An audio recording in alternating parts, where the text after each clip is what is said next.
आज हमने रिलीजन को, जो कम्युनिस्टों का व्यू है, हमारा व्यू नहीं है ये कम्युनिस्टों का व्यू है, तो हमने कम्युनिस्टों का व्यू इसलिए रखा कि कम्युनिस्टों ने कहा कि हमने एक सोसाइटी बनानी है, कैसी सोसाइटी जिसमें इक्वलिटी भी होगी, फ्रीडम भी होगी।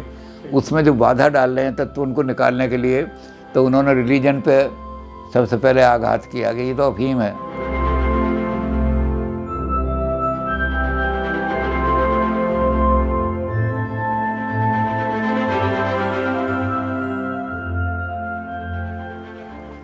अब हम कल ये देख रहे थे कि कम्युनिज्म को रोकता कौन है और फिर उस रुकावट को कैसे ख़त्म की जाएगी। दो चीज़ें हैं। बहुत हमने डिटेल में काम कर लिया है, ज़्यादा डिटेल में अब हम नहीं जा रहे, हम तो छोटी छोटी कर रहे हैं। इस कम्युनिज्म को आने में कौन रोक रहा है? जो सुपर स्ट्रक्चर हमने बनाया वो था तो super structure mode of production की परछाई बन करके खड़ा हुआ था, लेकिन उसने अपने आप को इंडिपेंडेंट बना लिया। मेरी जो परछाई है वो होता है परछाई, लेकिन अगर किसी आदमी को परछाई अलग दिखने लगे तो वो तो फ़ौरन जाएगा, ये भूत चल रहा है जो मेरे साथ में, ये परछाई की बजाय भूत लगेगा उसको। तो ये जो सुपर स्ट्रक्चर बना, जिसमें नैतिक नियम बने, कल्चर जिसका नाम है वो कल्चर बने, ये किसने बनाई? ये बुर्जुआ क्लास ने बनाई, कैपिटलिस्ट क्लास ने।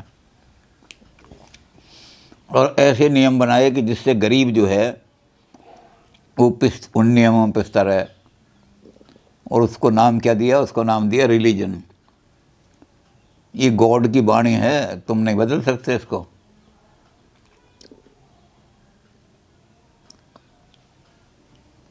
मार्क्स के जो ऐसे गुरु थे जिन्होंने क्रांति का उसको पाठ पढ़ाया, जब वो फ्रांस में चला गया भाग करके, तो फ्रांस में क्रांतिकारियों का बहुत, तो उनका नाम भी हम पहले आ चुका है, उनका नाम फ्यूरबाख। तो फ्यूरबाख ने एक बड़ी अच्छी किताब लिखी है, उसका नाम है एसेंस ऑफ क्रिश्चियनिटी।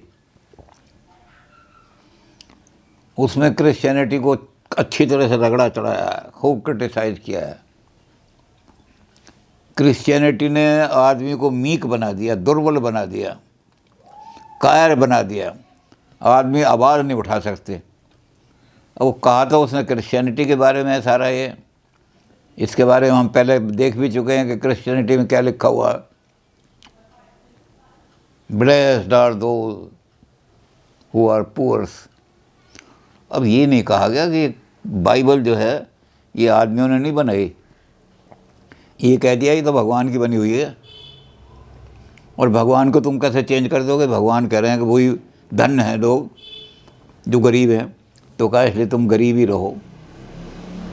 और गरीब की ऐसी हालत कर दी, आर्थिक हालत की कमज़ोरी, कि वो आवाज़ नहीं उठा सकता। तो उसने एसेंस ऑफ क्रिश्चियनिटी में बहुत ज़्यादा क्रिश्चियनिटी को कंडेम किया। लेकिन एक चीज़ बहुत तकड़ी उसने दिखाई कि आदमी आदमी का शोषण करे छोटे स्केल पे तो उसका तो समाधान हो जाएगा, लेकिन जब एक राज्य दूसरे राज्य का शोषण करने लगे तो उसे कहते हैं कॉलोनियलिज्म। ये बड़े बड़े जो इंडस्ट्रियल राष्ट्र देश थे, इन्होंने अपने माल को बेचने के लिए कॉलोनियाँ ढूंढने शुरू किए, मार्केट ढूंढने शुरू किए। हमारा माल कहाँ बिकेगा ज़्यादा, वहाँ जा कर के अपना माल फेंकना शुरू किया, वहाँ की इकनॉमी कमज़ोर कर दी। और जैसे ही वहाँ की इकनॉमी कमज़ोर हुई, उसको अपने कब्जे में ले लिया, कॉलोनी बन गई उनके। इम्पीरियलिज्म, साम्राज्यवाद फैलाया अपना साम्राज्य, उनको स्लेव बना लिया, गुलाम बना लिया। तो एसेंस ऑफ क्रिश्चियनिटी में लिखा है कि क्रिश्चियनिटी ने कॉलोनियलिज्म को फैलाने में और इस साम्राज्यवाद को फैलाने में बहुत, जितनी साम्राज्यवादी शक्तियाँ थीं सबको क्रिश्चियनिटी बड़ी सहायता की। क्रिश्चियन चर्च उनकी कमर पे खड़ा रहा। तो एसेंस ऑफ क्रिश्चियनिटी में उन्होंने कहा कि दुनिया में शोषण का जो बड़ा रूप था, एक देश दूसरे देश का खून चूस रहा है, उसमें सबसे ज़्यादा सहायता क्रिश्चियनिटी ने की। दिखाया उसने लंबा चौड़ा बहुत ज़्यादा, उसका अगर कोई पढ़ना चाहे तो पढ़ ले, फ्यूरबाख की एसेंस ऑफ क्रिश्चियनिटी। अंत में उसने जब किताब ख़त्म की तो वहाँ नीचे निष्कर्ष निकाल दिया, socialism shall never be the creed of humanity so long as Christianity is there. जब तक क्रिश्चियनिटी जिंदा है दुनिया के अंदर, तब तक मानवता में सोशलिज्म नहीं आ सकता, समाजवाद नहीं आ सकता। इसलिए अगर समाजवाद लाना है तो क्रिश्चियनिटी को ख़त्म करो। तो रिलीजन के खिलाफ इन्होंने कहा, रिलीजन जो है क्या करता है, ये गरीबों को मीक बना देता है, भय दिखा करके, भगवान का भय दिखा करके। एक ऊंट सुई के नाके में से निकल सकता है, लेकिन एक सरमाएदार जिसने अपना धन, हमारे यहाँ भी ये अन्याय इन अर्थ संचयन, राक्षस कौन है जो अन्याय द्वारा अर्थ संचय करता है, और वहाँ भी उन्होंने ये कहा, जिसने सारी दुनिया का माल हड़प कर लिया अन्याय द्वारा, वो बैठा हुआ आदमी। तो कभी भी क्रिश्चियनिटी को जब तक ख़त्म नहीं करोगे, रिलीजन को ख़त्म नहीं करोगे, रिलीजन में ऐसी बातें, हर रिलीजन में,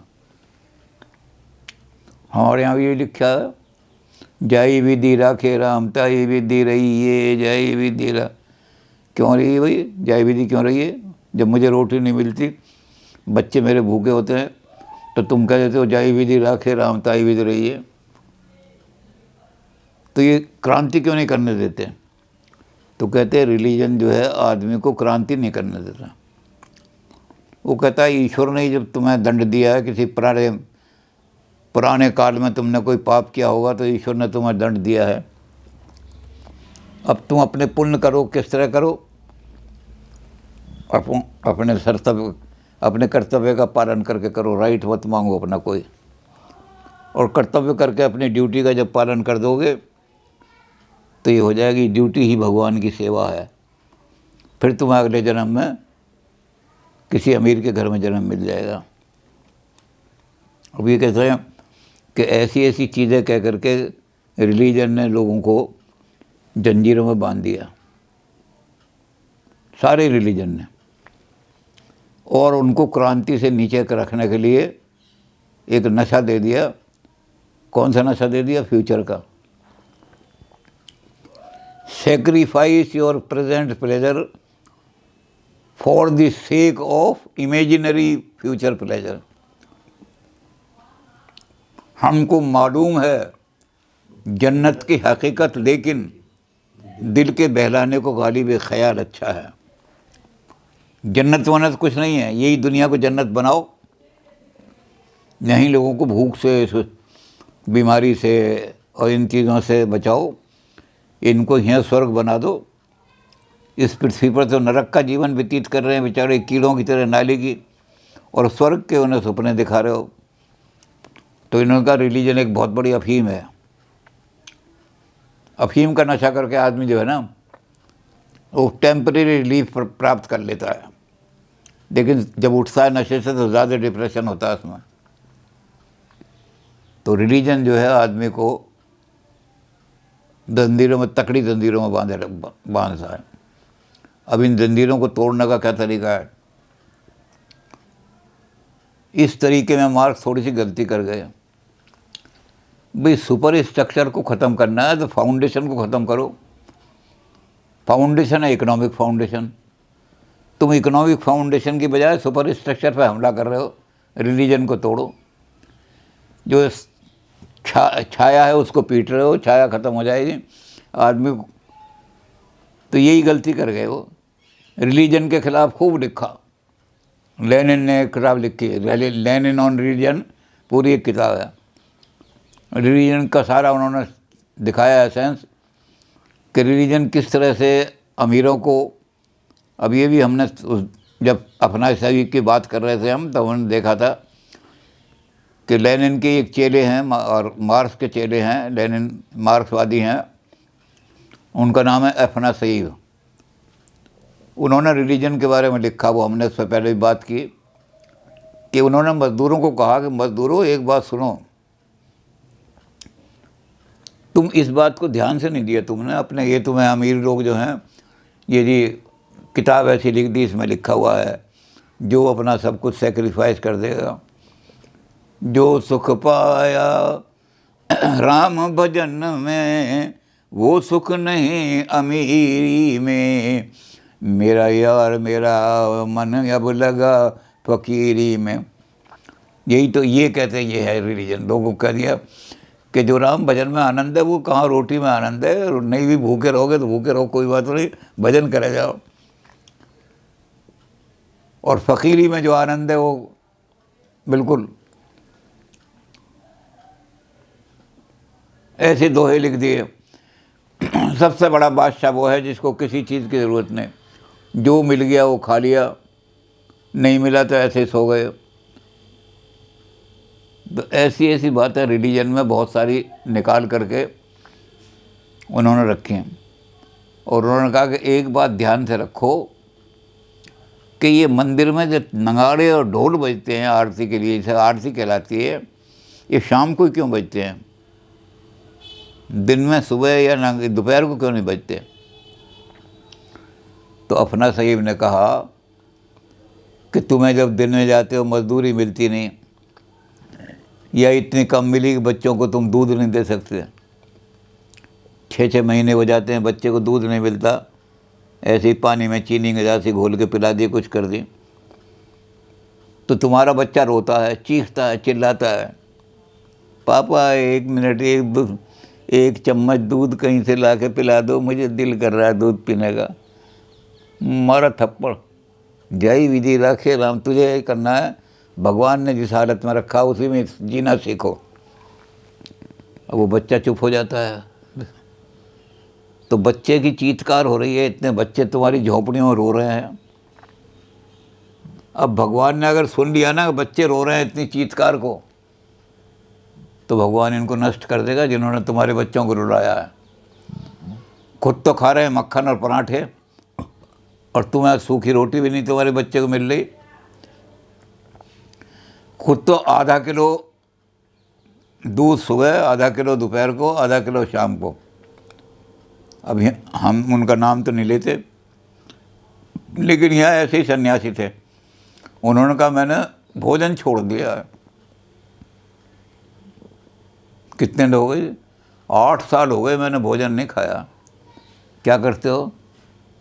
मैं सिर्फ 2 केले सुबह, 2 केले दोपहर को, 2 केले शाम को, और आधा किलो, 1.5 किलो दूध पी गए तुम, और 6 केले खा गए, और कह रहे अन्न छोड़ दे। तो अन्न छोड़, हम भी छोड़ दें, अन्न तो हर एक आदमी छोड़ दे। आप हमें मेवा खिलाया करो, हम अन्न खाना बिल्कुल छोड़ देंगे, सारी ज़िंदगी अन्न नहीं खाएंगे। तो ये लोगों की आँखों में धूल झोंकने के लिए इन्होंने नियम बनाए हैं बुर्जुआ लोगों ने, कैपिटलिस्ट लोगों ने। और लोग बड़े प्रसन्न होते हैं। महाराज जी ने 4 साल से भोजन नहीं किया, 6 साल से। महाराज जी दूध आधारी हैं, दूध आधारी महाराज। तुम्हारे बच्चों को 1 चम्मच भी दूध नहीं मिल रहा, ये 1.5 किलो कर रहा है। तो उसने कहा एक काम करो, तुम्हारे बच्चों की चीत्कार सुनाई नहीं देती भगवान को, क्योंकि ढोल नगाड़े इतने ज़ोर ज़ोर से बजते हैं शाम को। और जब बच्चा तुम्हारा थक करके रोना चीखना बंद करके सो जाता है, तब इनकी आरती बंद होती है। तो कहते हैं इसलिए अगर अपने बच्चे को दूध पिलाना है, अपने बच्चे को रोटी खिलानी है, अपने आप को इनको भूख से बचाना है, तो सबसे पहला काम करो, मंदिर के घंटे तोड़ दो, चर्च बेल को तोड़ो। सबसे पहले नगाड़े और घंटे बजेंगे तो तुम्हारे बच्चों की आवाज़ सुनेगा भगवान, और फिर वो इनको जो शोषण करने वाले हैं, जालिम है, अत्याचारी है, इनका नाश करेगा। रिलीजन के खिलाफ आवाज़ उठाओ। दूसरा काम क्या किया कि जितनी अनप्रोडक्टिव लेबर रिलीजन ने प्रोड्यूस की है, उनको कहा पैरासाइट। अब पैरासाइट का हिंदी में क्या अनुवाद करोगे? हिंदी में एक छोटा सा शब्द इन्होंने बना दिया, परासित जीव। लेकिन कम्युनिस्ट आइडियोलॉजी में परासित जीव नहीं है। कम्युनिस्ट आइडियोलॉजी में हराम की खाने वाले, कुछ नहीं मेहनत करनी है, एक पैसा भी नहीं है, और लंबे लंबे चौके पहन के 2 भाषण दिया है, 2000 रुपये चढ़वा लाए, उल्टी सीधी कहानियाँ सुनाई है, पैसे लिया है। तो कहते ये अनप्रोडक्टिव लेबर जो है इसको फिनिश करो।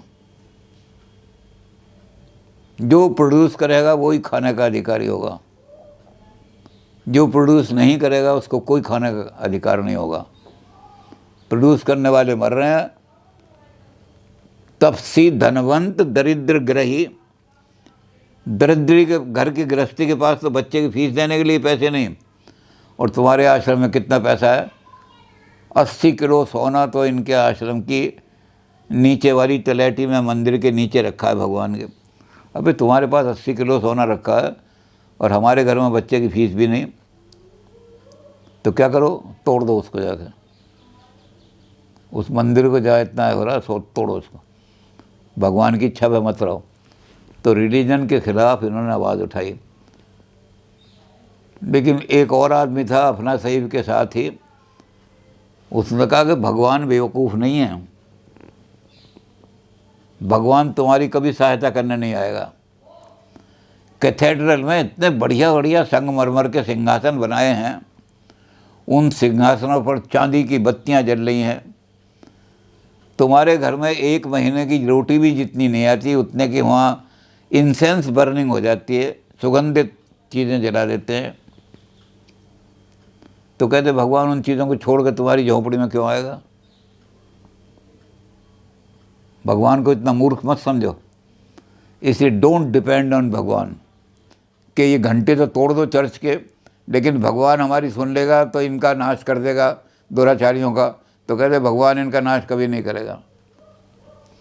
जो आदमी मंदिर में लेकर के और 1 किलो मेवा लेकर के जाएगा, वो चाहे दिन में कितने दुराचार करता हो, वो मंदिर का पुजारी पहले उसको भोग लगवाएगा भगवान का। और जो आदमी रोटी को चल करके उसका चूरमा बना के ले जाएगा, उसको कह देगा ये भगवान के भोग में नहीं लगता। हमारे यहाँ ऐसी कहानियाँ हैं। भक्त अम्बरीश की कहानी है।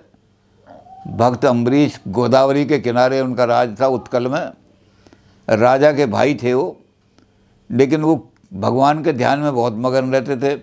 तो गरीबों की कुटिया में जाके भगवान के बैठते थे। वहाँ रविदास जी का पूर्व जन्म बताते हैं लोग कि रविदास जी अपने पूर्व जन्म में बड़े भारी भक्त थे, लेकिन वो गरीब थे। तो उन्होंने क्या किया, बढ़िया जो चमड़ा था, बहुत बढ़िया चमड़ा जूता बनाने का, उसका एक सिंहासन बनाया था। उस सिंहासन में भगवान की मूर्ति स्थापित की। लेकिन घर में घी और मक्खन तो था नहीं, तो खिचड़ी बना के भगवान को खाना खिलाया। इधर मंदिर में आरती हो रही थी, उधर वो जो थे भगवान को खिचड़ी खिला रहे थे। तो भगवान ने कहा मुझे वहाँ बुला रहे हैं मंदिर में, मैं जा रहा हूँ। तो जल्दी जल्दी में मुंह में खिचड़ी भी लगी रह गई और थोड़ी सी खिचड़ी रास्ते में भी गिर गई। अब जब मंदिर में पहुँचे तो उन्होंने कहा भगवान को सकरा भोग किसने लगाया? भगवान को तो सकरा भोग लगना ही चाहिए। भगवान को तो वो लगे जो देसी घी में बना हो पकवान, पक्व अन्न। तो कहने लगे इसको खोजो। कहाँ से खोजें, कहाँ से ढूंढें? तो ढूंढते ढूंढते गए भगवान के, भाई खिचड़ी के दान कुछ वो मिल गए पड़े हुए, ओहो इधर से आए ये। वो पहुँचते पहुँचते उसके यहाँ पहुँच गए। तूने भगवान को खिचड़ी खिलाई? उसने कहा जी मैं तो रोज़ यही भोग लगाता हूँ, यही मेरे पास है। तूने बड़ा पाप किया है। राज में इसीलिए तो वर्षा नहीं हो रही। तेरे जैसे आदमी भगवान को खिचड़ी खिला रहे हैं। भगवान तो पकवान खाते हैं, मेवा चाहिए, मिश्री चाहिए, मोहन भोग चाहिए, और तूने खिचड़ी खिला दी। और फिर देखा कि सिंहासन उसने चमड़े में बनाया हुआ। उन्होंने कहा भगवान की मूर्ति अपवित्र कर दी। जाके राजा को कह दिया। राजा ने कहा पकड़ के ले आओ उसको। वह अम्बरीश कहते भी रहे कि भगवान तो जब ये श्रद्धा से खिलाता है भगवान खाते हैं, तो नुक नहीं, इसने भगवान का भी अपमान किया है। सकरी चीज़ भगवान ये चीज़ नहीं खा सकता, खिचड़ी भगवान तो बड़े बड़े बढ़िया, तो इनने खिचड़ी खिला करके भगवान का अपमान किया और चमड़े के सिंहासन में रखा हुआ है। राजा ने कहा लगाओ इसके कोड़े। अम्बरीश सामने आ गए, कहने लगे, भक्त थे बहुत बड़े, कहने लगे कोड़े लगाने की बजाय देखो कि भगवान इसकी परीक्षा ले लो इसकी, कि कैसे आएगी परीक्षा। उन्होंने कहा इस मूर्ति को आप कह रहे हो कि इन्होंने गंदी कर दी और आपने गोदावरी में फेंक दिया उस मूर्ति को, उस मूर्ति को ये पुकारेगा, अगर मूर्ति इसकी करुणा पुकार सुन के आ गई तो देखना ये सच्चा भक्त है, अगर नहीं आई तो फिर लगवा देना कोड़े। मूर्ति निकालो भाई। वो पंडित जो थे बड़े बड़े, जिनके जटाधारी और तिलकधारी, उन्होंने वेद मंत्र पढ़ने शुरू किए। वेद मंत्र पढ़ते पढ़ते मूर्ति बाहर नहीं निकल के आई, तो वो कहने लगे कि पत्थर की मूर्ति पानी पर तैरती नहीं है, हमें धोखा दे रहा है। अम्बरीश जो है राजा को कहा, ये तेरा भाई इनके साथ मिला हुआ है, हमें धोखा दे रहा है, इसको भी हाथी के नीचे कुचलवाओ। तो उन्होंने कहा अब ये जो लोग जिन्होंने भगवान को मूर्ति, जिनको तुम कह रहे भगवान की मूर्ति अपवित्र की और खिचड़ी खिलाई, अब ये भगवान की आराधना करेंगे, अगर भगवान ने प्रसन्न हो गए तो आ जाएंगे, नहीं तो फेंक देना इनको भी नदी में। बस उन्होंने वेद मंत्र तो आते नहीं थे, उन्होंने नाचना शुरू किया और नाच करके अपना वही कीर्तन करना शुरू किया, तो मूर्ति उभर करके बाहर आ गई और मूर्ति जल के ऊपर तैरने की बजाय ऐसे खड़ी हो गई जैसे पानी तैर ही न रहा, और वो नाच रहे। चमत्कार चमत्कार, कह लो ये तो कोई चमत्कार ही है, इसने कोई तंत्र मंत्र सिद्ध कर रखा है। मूर्ति, पत्थर की मूर्ति पानी पे कैसे तैर रही है। अम्बरीश कहने लगे अब सिद्ध हो गया है, खबरदार अगर हाथ लगाया, अगर इस समय इनको मारा और इन पे हाथ लगाया तो यही मूर्ति जो भगवान की है तेरा राज नष्ट कर देगी, अपने भाई को कहने लगे। अब उसके बारे में कहते तो ये हैं कि भगवान ने फिर उसको आशीर्वाद दिया कि अगले जन्म में तू काशी में जन्म लेगा, और काशी में जन्म लेगा तो ब्राह्मण भी तेरे चरण छुआ करेंगे आकर के, तो रविदास बने आकर के अगले जन्म में। तो ये जो बना रखे हैं कि खिचड़ी नहीं खिला सकते, फलाना नहीं खिला सकते, भाई जिसको खुद बेचारे को रोटी नहीं मिल रही और मेवा नहीं मिल रही, भगवान को कहाँ से खिला देगा।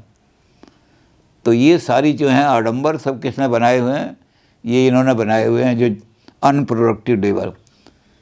इसके लिए मैंने कहा कि वो हिंदी का शब्द प्रयोग मत करो, पराश्रित जीव मत कहो इनको, इनको कम्युनिस्टों वाला शब्द इस्तेमाल करो, तब ये ठीक होंगे।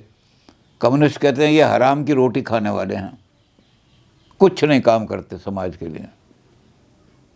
इधर भाषण दिया, इधर दो कहानी सुनाई है, इधर भाषण दिया है, पैसे चढ़ा दो गुरु महाराज को। तो इस अनप्रोडक्टिव लेबर को पहले प्रोडक्टिव लेबर लगाओ, कुछ प्रोड्यूस करो। इनको कहो चलो कारखाने में नौकरी क्या करो। गुरु नानक देव जी ने तो यही कहा ना, कृत कर वंड छक, काम मत छोड़ो, काम करना मत छोड़ो, पराश्रित जीव मत बनो, कृत कर। अंतिम समय तक कबीर कपड़े बुनते रहे, रविदास जी अंतिम समय तक जूते गांठते रहे। ये है। अब तुम कहो कि कबीरदास जी कम्युनिस्ट थे, कम्युनिस्ट नहीं थे वो, रविदास जी कम्युनिस्ट नहीं थे, लेकिन एक सिद्धांत जो मार्क्स ने दिया या मार्क्सिस्ट ने दिया कि अनप्रोडक्टिव लेबर जो है ये समाज के ऊपर सबसे बड़ा भार है और यही शोषण में सहायता करती है, यही उन अमीरों को प्रोत्साहित करती है, क्योंकि ये अमीर बहुत धन देते हैं आश्रमों में, गरीब नहीं दे सकता। तो इसलिए रिलीजन को किसी तरह ख़त्म करो। ये सारे शोषण की जड़ रिलीजन है, और जब रिलीजन ख़त्म हो जाएगा तो ये सारी चीज़ें, तब लेबर को पता लगेगा कि अपनी हालत सुधारने के लिए हमें एक गीतों से काम नहीं चलेगा कि जाई विधि राखे, नहीं, इस विधि को ही हम बदल देंगे, अपनी हालत हम सुधारेंगे। तो गरीब जो है जब ही क्रांति करेगा जब रिलीजन ख़त्म हो जाएगा। जो बात एसेंस ऑफ क्रिश्चियनिटी में कही उसने, ये मार्क्सिस्ट भी, एफ्रासमी वगैरह ये कह रहे हैं कि रिलीजन जब तक रहेगा मीक, दुर्बल, हिजड़े बना देगा रिलीजन। वीरता नहीं है, क्रांति नहीं आने देगी, क्रांति की आवाज़। तो ये कम्युनिज्म के आने में सबसे बड़ा शत्रु ये है। अब लबादा ओढ़े खड़े हैं सत्य का भीष्म पितामह, और रक्षा किसकी कर रहे हैं? पापियों की। जो बहू बेटियों को नंगा करके नचाते हैं उनकी रक्षा कर रहे हैं। तो ये सारे लबादाधारी जो हैं ये सब पाप की रक्षा करने वाले हैं, क्योंकि पाप ही ज़्यादा पैसा देता है इनको। जिसके पास पाप की कमाई है वो ज़्यादा दान करता है, जिसके पास मेहनत की कमाई है उसके पास इतना पैसा ही नहीं होता कि वो आश्रमों में दान करें।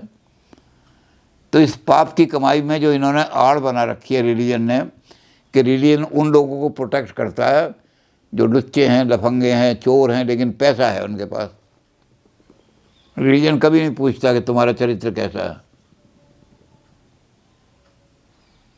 धनवंत कुलीन मलिन अपी। तुलसीदास जी कह रहे हैं जब कलयुग आएगा तो जो पैसे वाले लोग हैं उनको माना जाएगा ऊंचे। आज एक बहुत बड़े ऊंचे आदमी हमारे कार्यक्रम पर अध्यक्षता करने आ रहे हैं। तो क्या ऊंचे हैं कि जी बड़े करोड़पति, बड़े भारी दानी हैं। और क्या मलिन अपी, दिन भर वो कुकर्म करते हैं, गंदे से गंदा काम करते हैं। उनके हरम में नाचने के लिए वो स्त्रियाँ बुलाई जाती हैं, वहाँ पता नहीं क्या क्या होता है, लेकिन ऊपर से क्या है, दानी है, वो बड़े भारी दानी हैं जी आगे। तो कहते ये जो आवरण सारा सोसाइटी का जो रिलीजन ने डाल रखा है, ये मजदूरों को क्रांति नहीं करने देता। ये घंटी की जो तोड़नी है उसकी चर्च की, इस घंटी को तोड़ने के लिए चर्च कह देता है देखो इसमें लिखा हुआ है ब्लेस दैट दोस्त, घंटी उंटी तोड़ने की जरूरत नहीं। भगवान ने कहा है कि तुम गरीब हो तो स्वर्ग के दरवाजे खोल दूंगा तुम्हारे लिए। तो गरीब वहीं बैठ जाता है, जाके गाने लगता है जाई विधि राखे राम ताई विधि रही है। तो रिलीजन को सबसे बड़ा शत्रु बताया उन्होंने क्रांति का। और रिलीजन ने जो एक सेना क्रिएट कर दी है अनप्रोडक्टिव लेबर की, पैरासाइट्स की, समाज का खून चूसने वालों की, धर्म के नाम पर खून चूस करके अपने आश्रम चला रहे हैं, कुछ काम तो कर ही नहीं रहे। भाई इतनी देर में तो तू एक मिल में कम से कम 500 साड़ियाँ बुन देता। नहीं जी, मेरा काम ये नहीं है, मेरा काम तो है चेलियाँ नाचें, गुरुवार हमारे अंधेरा दूर कर दो, गुरुद्वारा हमारा दो, बस, और फिर मुझे माल खिला दें। तो ये रिलीजन ने लोगों को इस तरह से शोषण करने के लिए, इस रिलीजन को ख़त्म करो तो क्रांति आएगी समाज के अंदर, कहीं भी भूखमरी नहीं रहेगी, गरीबी नहीं रहेगी।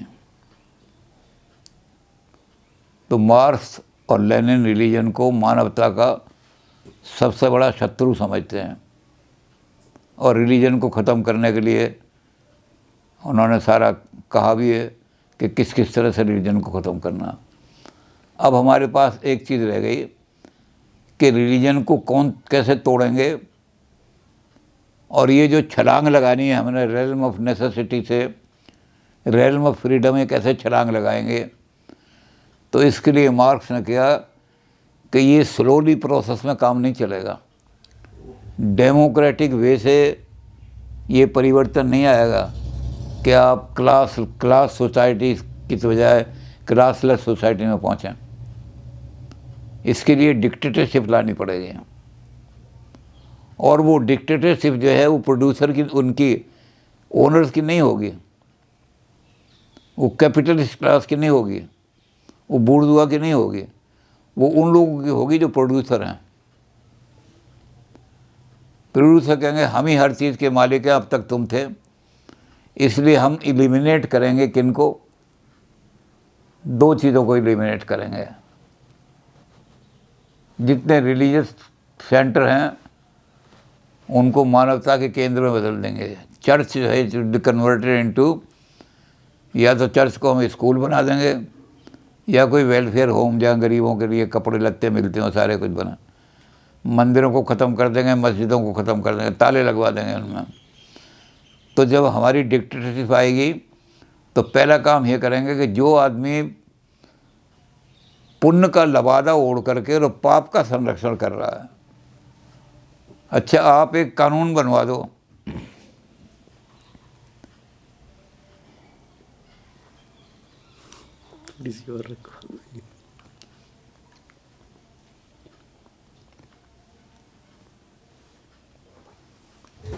कि रिलीजन में जो दान आता है उस पर भी टैक्स लगेगा। तो फिर बताना पड़ेगा इसने 4 लाख रुपए दान दिया, ये कहाँ से आया, इसके पास 4 लाख, पहले उसको एक्सप्लेन करना पड़ेगा। अब तो है कि जो चैरिटी में दे दिया उस पर टैक्स नहीं लगता, तो कोई पूछता ही नहीं कहाँ से दिया। और गुमनाम दान डालिया गए, जितना नंबर 2 का पैसा है वहाँ जाकर डालिया 1 लाख रुपया, 1 करोड़ बचा लिया अपना टैक्स लगने। तो अगर ये कर दिया जाए कि दान की रसीद कटेंगी, उन्हें बताना पड़ेगा ये पैसा कहाँ से दान में आया, फिर उसको, तो सारे आश्रम बंद हो जाएंगे अभी। लेकिन ये आश्रम क्या कर रहे हैं, ये किसी से नहीं पूछते कि तूने पैसा कहाँ से कमाया। सब पाप की कमाई जितनी है नंबर 2 की सब वहाँ जाके दे आते हैं चर्च में, और दानी कहलाते हैं, अपने बोर्ड लगवा लेते हैं। बड़े भारी दानी हैं, वो 1 करोड़ रुपया दान करके गए हैं। भाई 1 करोड़ आया कहाँ से, पहले ये तो बताओ। उस 1 करोड़ पर टैक्स भी दिया है इसने, नहीं टैक्स चोरी कर करा के लाया। तो रिलीजन को हम ख़त्म करेंगे सबसे पहले। डिक्टेटरशिप जो आएगी वो पहले रिलीजन को ख़त्म करेगी, क्योंकि रिलीजन प्रोटेक्ट कर रही है उन कैपिटलिस्ट लोगों को, और जो कैपिटलिस्ट हैं उनको हम एलिमिनेट करेंगे। ये थोड़े दिनों के लिए, क्योंकि ये हिस्टोरिकल फेज नहीं होगा, ये तो सिर्फ जंप लगाने के लिए रास्ता। जब हम जंप लगाते हैं तो कहीं बीच में गिर ना जाएं, तो इसलिए पहले रास्ता ठीक करना चाहिए। तो रेल्म ऑफ नेसेसिटी से जब हम रेल्म ऑफ फ्रीडम में जाएंगे, तो उसके लिए वो बीच में जो कांटे हैं उन कांटों को सबको निकालना पड़ेगा। और उन कांटों को निकालने के लिए हमें थोड़े दिनों के लिए, ट्रांजिटरी है ये हिस्टोरिकल नहीं है, हमें ट्रांजिटरी फॉर्म में डिक्टेटरशिप ऑफ दी प्रोलतार लानी पड़ेगी। मजदूरों का सर्वहारा की तानाशाही, ये सर्वहारा तानाशाही जो है एक एक कांटे को निकाल देगी। जो भी कांटे कम्युनिज्म को लाने में कहीं भी बाधा बन सकते हैं उनको सबको निकाल देगी। तो ये डिक्टेटरशिप की बात जो है इस पर हम चर्चा करेंगे, और उसके बाद फिर देखेंगे कि मार्क्सिस्ट एक्ट में मार्क्स की जो प्रोडिक्शन थी कि ऐसे कम्युनिज्म में जाएंगे, ऐसे जाएंगे, उन प्रोडिक्शन में कहाँ कमी रहेगी जिसकी वजह से मार्क्सिज्म सक्सेसफुल नहीं हो सका। तो पहले हम डिक्टेटरशिप को देखेंगे। कल हम इस पर विचार करेंगे कि प्रोलतार की डिक्टेटरशिप हालांकि टेम्परेरी फेज होगी, लेकिन बहुत ज़रूरी है। एक भी अगर आतंकवादी रह गया छुपा हुआ तो सारा पता नहीं कितने आदमियों को मार दे। इसलिए एक एक को चुन करके ख़त्म करेंगे, चुन चुन करके। रिलीजन को भी चुन चुन के निकालेंगे, और ऐसे लोगों को भी जो शोषण करने वाले हैं निकालेंगे। तो ये टेम्परेरी फेज हमें लाना पड़ेगा स्मूथनिंग करने के लिए, कम्युनिज्म का रास्ता सरल करने के लिए ये हमें डिक्टेटरशिप लानी पड़ेगी। तो हम डिक्टेटरशिप की बात करेंगे। हालांकि लोग डिक्टेटरशिप से घबरा जाते हैं, तानाशाही होगी, लेकिन ये कहते हैं तानाशाही बहुत ज़रूरी है। आज जो भारत में इतनी गुंडागर्दी और सारा ये हो रहा है, तो लोग ये कह रहे हैं कि डेमोक्रेसी नहीं, थोड़े दिनों के लिए तानाशाही लाओ, तानाशाही बिठा दो, और वो तानाशाही क्या करे, जो गुंडागर्दी करे गोली करो। ये नहीं मुकदमा चल रहा है और मुकदमे में किसी वकील को उन्होंने पैसे दे दिए, उनने गवाही तोड़ लिए और गवाह तोड़ करके मुकदमा जीत गया।